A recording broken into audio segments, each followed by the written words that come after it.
c'est Marion Couturier et donc j'accompagne les personnes qui contrôlent tout ce qu'elles mangent à retrouver le plaisir de manger en toute liberté.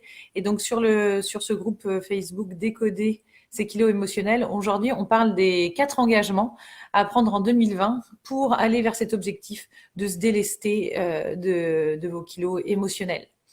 Alors, pour se mettre en fait sur les bonnes rails, voilà, en commençant ce mois de janvier. Le premier engagement dont je voudrais vous parler, eh bien, c'est un engagement qui concerne le travail sur soi. Parce que quand on décide de s'attaquer à cette problématique du rapport à la nourriture, du contrôle, eh bien, il n'y a pas de secret, j'ai envie de dire. On est obligé d'aller voir dans les peurs qu'on a, dans les blocages qu'on a, conscients et même inconscients, et qui empêchent de perdre ces kilos émotionnels. Donc, une introspection pour tirer sur un fil qui va nous permettre de comprendre qu'est-ce qui est bloquant. Donc, ça va être, j'ai listé quelques questions que je voulais vous partager, du style pourquoi je mange trop, pourquoi j'entends pas mon corps, pourquoi je contrôle, de quoi j'ai peur, pourquoi. Et puis ça, voilà. Après, ça peut être des questionnements qui vont au-delà de la nourriture. Pourquoi je fais passer les autres avant moi? Quelles sont les phrases que je me répète dans ma tête, qui sont contrôlantes, par exemple. Donc, c'est trouver, en fait, les verrous qu'il y a à défaire, les croyances aussi, là, j'en ai pas parlé, mais que vous pouvez avoir par rapport à la nourriture, et qui font que ça empêche vraiment le fait de perdre ces kilos. Parce que si on n'enlève pas ces verrous, eh bien, ça ne sert à rien, entre guillemets, dans le sens où vous pouvez perdre du poids, mais ça sera difficile à ce que ça soit de façon durable et profonde. Parce que ces verrous, ils sont là justement pour rester dans le même mode de fonctionnement. Donc c'est vraiment le premier engagement, c'est d'accepter eh bien, ce travail sur soi, cette introspection, ce travail d'intériorité pour comprendre eh bien, pourquoi j'ai ces kilos et comment je peux trouver les moyens de m'en défaire. Donc, c'est le premier engagement et on ne peut pas, j'ai envie de dire, passer à côté parce que sinon, le reste ne peut pas fonctionner. Le deuxième engagement que je trouve hyper important à prendre envers soi-même pour se mettre dans cette dynamique de perte de poids, c'est la régularité. Régularité dans le sens où forcément, vous allez vous dire que vous avez envie de mettre en place des actions, des résolutions, j'ai envie de dire, du style j'ai envie, bien par exemple dans le cadre de l'introspection, d'écrire je sais pas, 1 fois, 2 fois par semaine, ce que je ressens. Bon, où j'ai envie de me mettre à la pratique de tel sport, de la méditation, tant de fois par jour ou par semaine. J'ai envie d'être à l'écoute de mon corps quand je mange pour mieux sentir mes sensations de faim, de satiété, d'aliments qui me font envie, au moins 1 fois par jour, par exemple. Donc, quand on prend ce type d'engagement concret, c'est hyper important la régularité parce que c'est la répétition qui va faire le changement profond. Et donc, c'est important, en fait, si c'est vraiment votre super priorité pour 2020, qu'il y ait au moins une action chaque jour qui aille dans le sens de votre objectif. Parce que ça va être un moyen de donner de l'importance à ce que vous voulez vraiment faire. Et je trouve aussi que ça donne de la place pour les ajustements. C'est-à-dire que j'ai décidé de mettre en place, bien par exemple, l'écoute de mes sensations corporelles 1 repas par jour. Et puis, je me rends compte au bout d'un certain temps que eh bien, ça a commencé à avancer et que je peux peut-être le faire 2 fois par jour ou que j'ai envie d'associer ça à, je sais pas moi, le fait de me préparer un repas qui me fait envie 1 fois par semaine. Et donc, en fait, le fait de faire ça vraiment de manière très très régulière, ça permet d'avancer rapidement parce que vous allez être à l'écoute de ces ajustements. Alors que si j'essaye de me connecter à cet objectif 1 fois toutes les 2 semaines, clairement, je vais être trop déconnectée de mes sensations, trop déconnectée de ce qui me fait vraiment du bien pour avancer de manière bien sereine et d'avancer tout court. Donc voilà, moi en tout cas, ce que je vous encourage à faire, c'est au moins une action par jour et ça n'a pas besoin d'être une grosse action. Ça peut être juste de me poser la question de comment je me suis sentie à tel ou tel repas. Juste de prendre le temps d'écouter, est-ce que aujourd'hui j'ai mangé des choses dont j'avais pas vraiment envie. Voilà, juste un moment au moins par jour où vous allez faire une action moins par jour qui va être dans le sens de ce que vous voulez accomplir.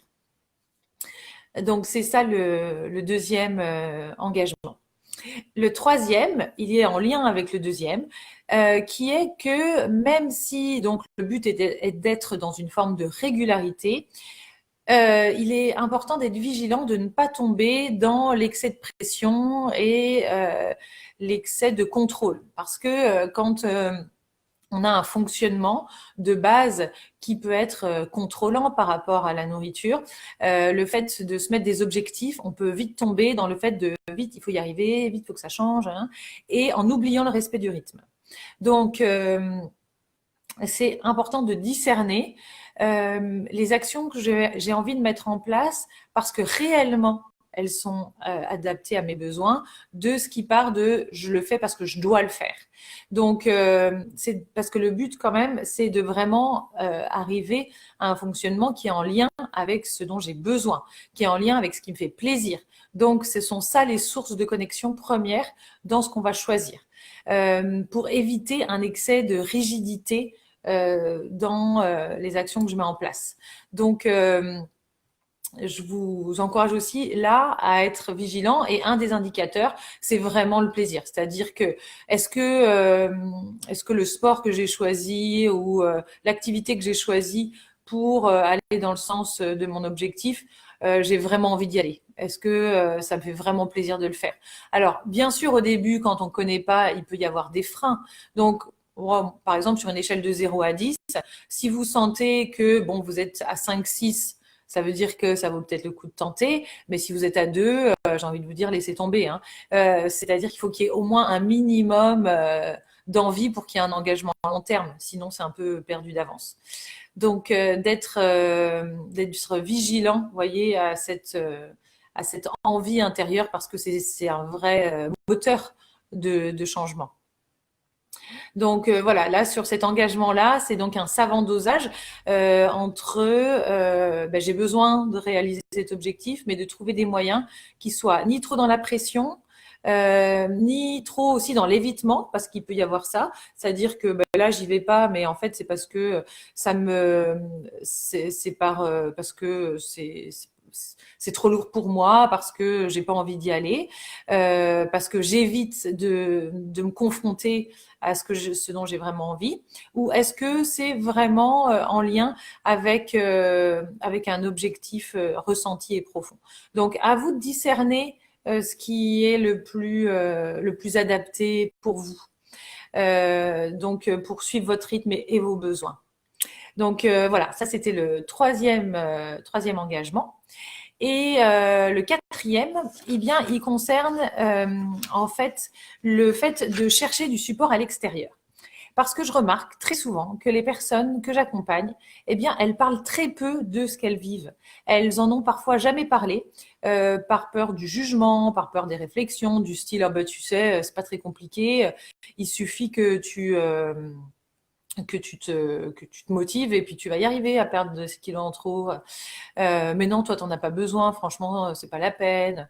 Donc, l'idée, c'est d'aller vers des personnes que vous savez bienveillantes, avec qui vous pourrez eh bien vraiment échanger sur le sujet et qui vont vous permettre eh bien de prendre un certain recul, de eh bien peut-être parce que c'est plus facile en parlant de réajuster la manière dont vous vous occupez de cet objectif. Donc, je vous encourage vraiment à trouver ces personnes référentes qui vont être des ressources dans les moments aussi où c'est plus difficile pour pouvoir trouver du soutien. Je suis sûre qu'il y en a dans votre entourage et qui peuvent vraiment être précieuses, j'ai envie de dire, dans ce travail-là. Donc voilà les 4 engagements dont j'avais envie de vous parler. Le fait de faire du travail sur soi, pour comprendre pourquoi j'ai ces kilos en trop, ou pourquoi c'est difficile pour moi en tout cas de transformer mon rapport à la nourriture. Le second qui est d'être régulier dans toutes les actions que je mets en place.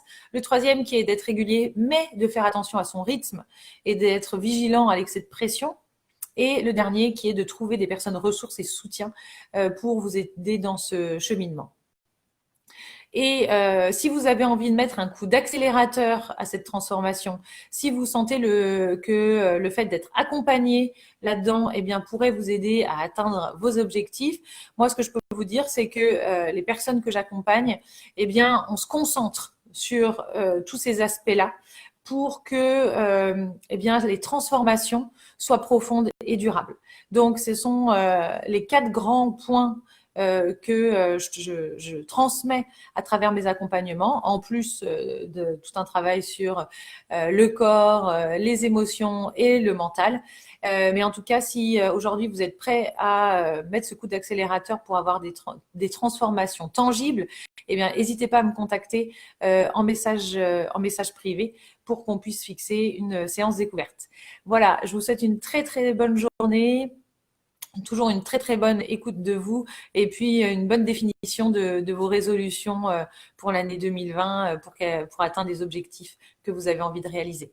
À très bientôt.